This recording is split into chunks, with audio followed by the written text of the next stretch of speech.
Hi friends and hi kabaddi lovers. ఈరోజు అయితే ఒక చిన్న ముచ్చట చెప్పడానికి వచ్చాను. మ్యాటర్ ఏంటంటే మోటివేషన్ వర్సెస్ డిసిప్లిన్.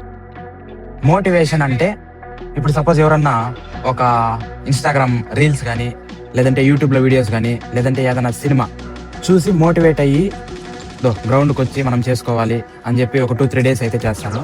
తర్వాత 3rd day నుంచి మళ్ళీ యథావిధిగా మనకెందుకులే ఇవంతా అని స్కిప్ అయిపోతారు. సో మోటివేషన్ అంటే ఇది. మోటివేట్ అవ్వాలి, కానీ మోటివేషన్ తీసుకొని దాన్ని డిసిప్లైన్గా మార్చుకోవాలి. ఇప్పుడు డిసిప్లైన్ అంటే ఏందో చెప్తా చూడండి. ఫర్ ఎగ్జాంపుల్ బైసన్ సినిమా ఉంది కదా. బైసన్ సినిమాలో హీరో ఏం చేస్తాడు, తన గోల్ ఏంటి, ఇండియా టీంలో ఆడాలనేసి తన గోల్. సో తన గోల్ రీచ్ అవ్వడానికి తను చేసే ప్రయత్నం అయితే ఆపడు. గ్రౌండ్కి వెళ్తాడు, తన వర్కౌట్ తను చేసుకుంటాడు.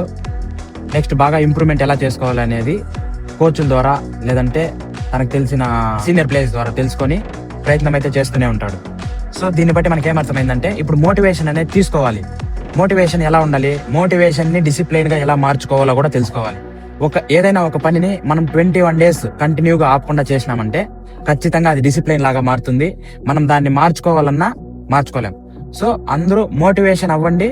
మోటివేషన్తో పాటు దాన్ని డిసిప్లైన్గా ఎలా మార్చుకోవాలో తెలుసుకొని దాన్ని డిసిప్లైన్గా మార్చుకొని మీ గోల్ అయితే రీచ్ అవ్వడానికి దాన్ని యూజ్ చేసుకోండి. Thank you friends.